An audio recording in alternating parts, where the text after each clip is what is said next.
Bonjour, c'est Marie-Aline de Révèle-toi. Aujourd'hui, j'avais envie de vous parler d'un sujet qui me tient vraiment à cœur, et surtout un sujet qui est souvent ramené par mes clients. Donc souvent les gens qui viennent me voir me posent cette question, et en atelier aussi parfois on me pose cette question, c'est la question de j'ai pas de passion. Donc il faut savoir que comme je suis coach en reconversion professionnelle, les gens viennent me voir parce qu'ils savent pas quel travail pourrait leur plaire, ils n'ont aucune idée de comment ils pourraient trouver un travail qui les épanouira, et souvent ils pensent que le problème c'est qu'ils sont passionnés par rien. Alors si tu te retrouves là-dedans, si tu as l'impression que ton problème à toi c'est que tu n'as pas de passion, c'est qu'il n'y a rien qui te plaît suffisamment que pour te lancer, ou que tu aimes plein de choses par-ci par-là mais pas suffisamment que pour pouvoir en choisir une, eh ben j'ai envie de te dire, première chose que j'ai envie de te dire, c'est que le vrai problème, ce n'est pas que tu n'as pas de passion. Le vrai problème, c'est que tu ne valides pas ce qui te passionne. Je m'explique. En fait, avant d'aller plus loin, j'ai envie de te dire, en fait, ça veut dire quoi être passionné? Donc avant que je réponde à cette question, je te propose de prendre 5-10 secondes pour juste réfléchir, tiens, oui, en fait, si je crois que j'ai pas de passion, ça voudrait dire quoi pour moi être passionné? Et souvent, tu vas probablement me répondre, c'est faire quelque chose qui me plaît et ça me donne, j'ai envie de le faire, et rien que d'y penser, ça me donne de l'énergie et je pense plus qu'à ça. En fait, oui, être passionné, c'est tous ces moments où effectivement, tu penses plus qu'à ce que tu es en train de faire, où t'aimes tellement ce que tu fais que tu vois vraiment pas le temps passer, et que t'es vraiment dans le moment présent et t'apprécies ce qui se passe et t'apprécies ce que tu fais. Et si tu prends juste cette définition, en fait, il y a plein de moments où t'es passionné.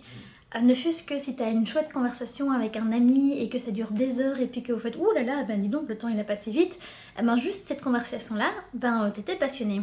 Ou tu lis un livre qui te prend et tu lis limite toute la nuit, tu éteins la lumière à 2h du matin, ça aussi, ça peut être que t'es passionné. Et donc quand on prend cette définition-là, on se rend compte qu'en fait, il y a plein de moments, il y a plein de fois où on est passionné. Mais le problème, c'est que les gens qui viennent me voir et les gens qui me posent cette question-là, et moi aussi j'ai cru ça longtemps, c'est qu'on est un peu dans l'optique de trouver du travail, trouver du travail, trouver du travail, trouver un travail qui me plaît. Et lire un livre pendant des heures, directement, on coupe et on dit oui, non, lire un livre pendant des heures, c'est pas ça qui va me faire trouver du travail. Être avec des amis, c'est pas ça qui va me faire trouver du travail. Et hop, on coupe, on coupe, on coupe. Et donc je me souviens que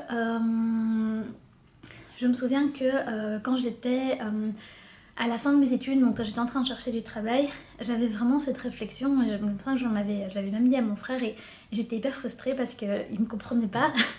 Finalement, en fait, il avait raison. C'est parce que je disais oui, mais toi, c'est facile. Toi, ce que tu aimes, c'est ce qui est bien. Et en fait, j'étais hyper dure avec moi-même. J'étais dans la croyance que ce qui, moi, me plaisait, donc je savais déjà qu'en fait, ce qui me plaisait, c'était les choses plus sociales, plus relationnelles et tout ça. Mais je voulais pas l'accepter, je voulais pas le voir. Pour moi, ça ne servait à rien. C'est pas avec ça que j'allais trouver du travail. Et donc, je cherchais là où ça me plaisait pas. Je cherchais dans les trucs plus techniques, plus rationnels, plus procéduriels, qui me correspondaient absolument pas du tout.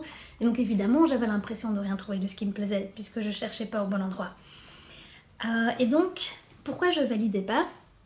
Alors, première chose, pourquoi est-ce qu'on peut ne pas valider, pourquoi est-ce qu'on peut croire qu'on n'est pas passionné alors qu'en fait la vraie raison c'est plutôt qu'on ne valide pas?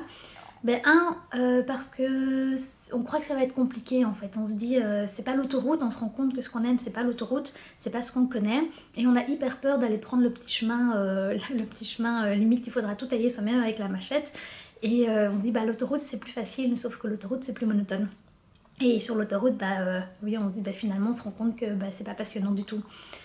Donc, soit ça peut être ça, ça peut être, t'es peut-être le pionnier dans ton entourage, dans ton environnement. Par exemple, une interview que j'avais faite, si tu veux, tu peux aller la revoir, donc Martin qui est bijoutier.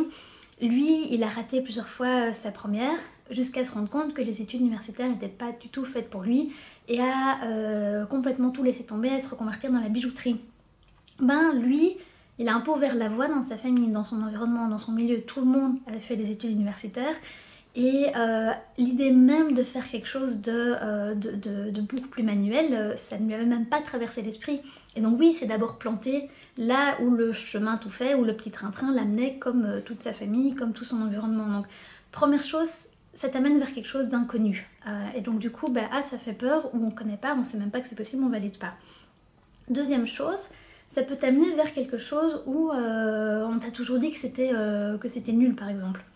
Où tu crois que le fait de faire ça, on risque de se moquer de toi, on risque de dire que t'es un peu irresponsable, on risque de dire que c'est pas un vrai métier. Par exemple, un bête exemple, quelqu'un dans ma famille de proches déteste les psychologues. Et moi, je fais du coaching, mais honnêtement, j'aurais été plus vite, au lieu de faire des études de sociologie, même si j'adorais mes études, de directement faire des études de psychologie, puis de faire 2 ans de psychothérapeute et de devenir psy. Ça m'aurait tout à fait convenu. Sauf que dans ma famille, on m'avait tellement martelé le crâne avec le fait que les psychologues sont tous des charlatans, parce qu'une personne de ma famille avait eu une mauvaise expérience avec un psychologue, ça peut arriver, c'est pas pour ça qu'il faut faire des amalgames.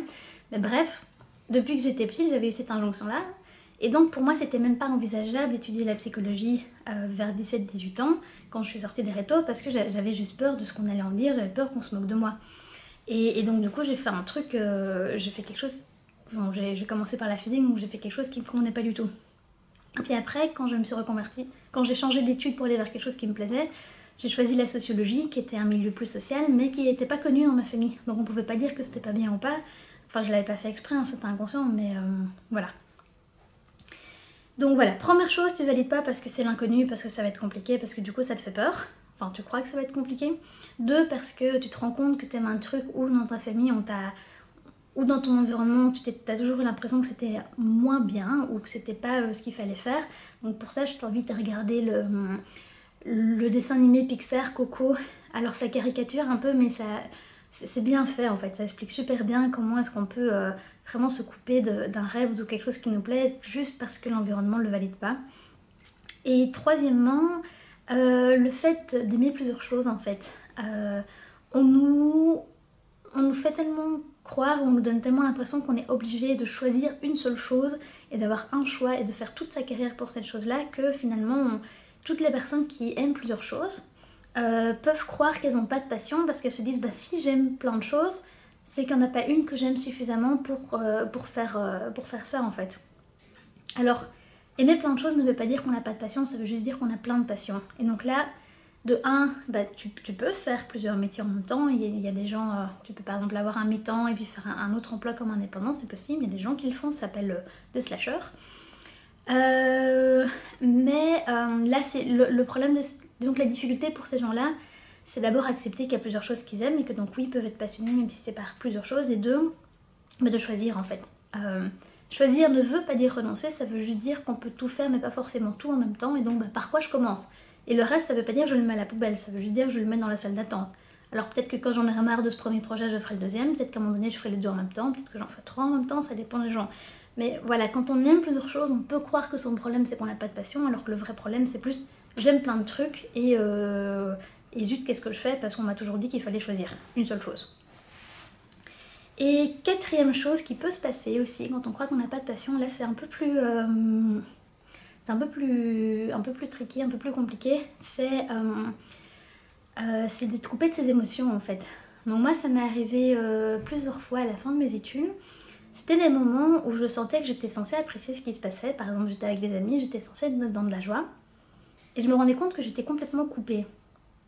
Alors, c'est pas l'état un peu dépressif où tout nous ennuie, on est triste de tout, mais c'était plutôt...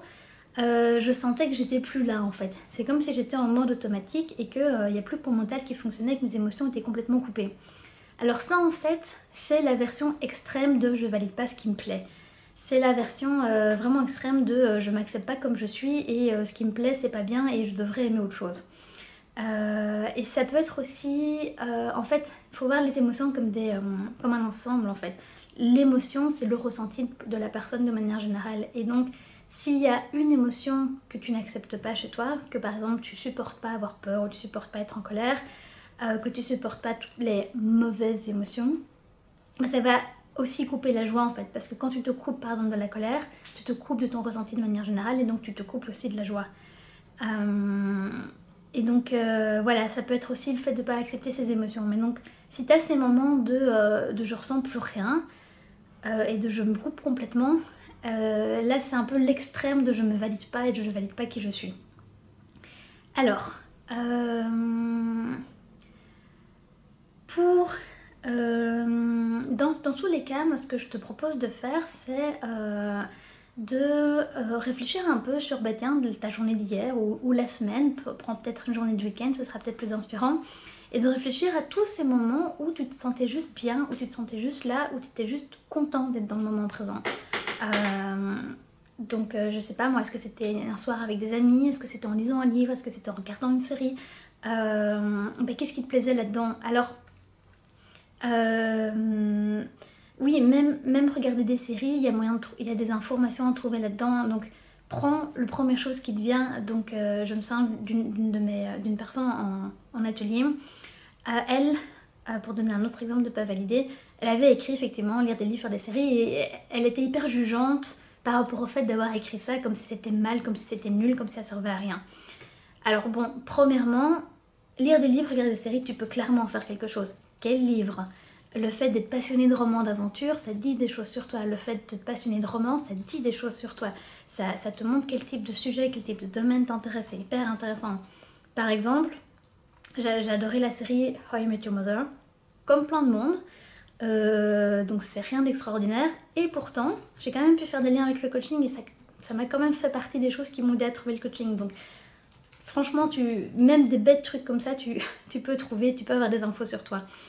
Et puis ensuite, ben, en creusant un peu avec elle, je lui demande si elle fait des activités. Elle me dit ah oui, c'est vrai, je fais du chant. Et je fais bah, est-ce que t'aimes le chant? Elle dit oui, mais seulement en groupe. Et donc, de nouveau, c'est pour te montrer vraiment comment on peut se braquer et croire que ce qu'on aime, c'est pas bien ou pas valider. C'est comme je n'aime pas chanter seule, mais que j'aime chanter en groupe, je n'aime pas vraiment chanter, je ne valide pas, je ne regarde pas par là. Et peut-être que la vraie raison, j'en sais rien, j'ai pas creusé plus loin. Peut-être que la vraie raison, c'est en fait ma passion, c'est le chant, j'adore ça, mais ça me fait tellement peur comme information parce que je me vois pas du tout avoir une carrière artistique. Je me dis qu'en fait j'aime rien, je vais voir ailleurs. Donc voilà, si tout ça, ça te parle, si vraiment si tout ça, ça te parle, si tu te retrouves dans ce que je t'ai dit, je te propose de faire ce petit exercice. Et si tu as envie d'aller plus loin, je voulais te rappeler que le 1er février, donc bientôt, toute la journée, je vais donner un atelier sur justement comment trouver un travail vraiment épanouissant et surtout comment se reconnecter à ce qui nous fait vibrer, comment trouver ce qui nous fait vibrer. Je préfère dire se reconnecter parce qu'en général, une partie de nous, au fond de nous, le sait déjà. Et le truc, c'est plutôt de le faire émerger et de travailler toutes les résistances qui fait qu'on coupe. Donc moi, j'ai mis au point une technique assez spéciale qui permet justement de petit à petit aller de plus en plus en profondeur vers ce qui te plaît vraiment. Pour le faire émerger, pour vraiment te reconnecter. Et donc ça permet aussi donc c'est des exercices qui permettent aussi de recréer les circuits neuronaux dans le cerveau pour te réhabituer à ce sentiment de joie, de passion, notamment pour tous ceux qui sont coupés. Donc c'est aussi de t'aider à t'apporter cette validation. En fait, oui, c'est vraiment ça qui me plaît, c'est vraiment ça que j'aime. Et puis toi, entre autres, travailler sur qu'est-ce qui fait que ça me fait peur, qu'est-ce qui fait que je ne valide pas, qu'est-ce qui m'empêche de le faire, qu'est-ce que je crois sur moi-même, sur les autres, sur la vie qui fait que je m'empêche de faire ces choses qui me plaisent vraiment. Donc si tu as envie de vraiment mieux te connaître, de vraiment mieux savoir quel type d'activité professionnelle pourrait être fait pour toi, de vraiment te reconnecter à ce qui te fait vibrer et te dire waouh, c'est vraiment ça qui me plaît, c'est vraiment ça ma passion, mes passions, et j'ai envie d'en mettre plus dans ma vie, ce sera une journée entièrement juste pour ça. Et en tout cas, ceux qui l'ont fait sont vraiment tous super contents, ça les a vraiment aidés à aller plus loin et à découvrir ce qui leur plaisait vraiment. Donc je mettrai les liens dans la description. N'hésite pas à partager cette vidéo si tu connais quelqu'un qui se pose des questions, qui ne sait pas très bien ce qui lui plaît, ça pourra peut-être l'aider. N'hésite pas à partager l'atelier si tu connais des gens que ça pourrait intéresser. Donc je rappelle, je mettrai les liens dans la description. Et je te souhaite une belle journée. Au revoir.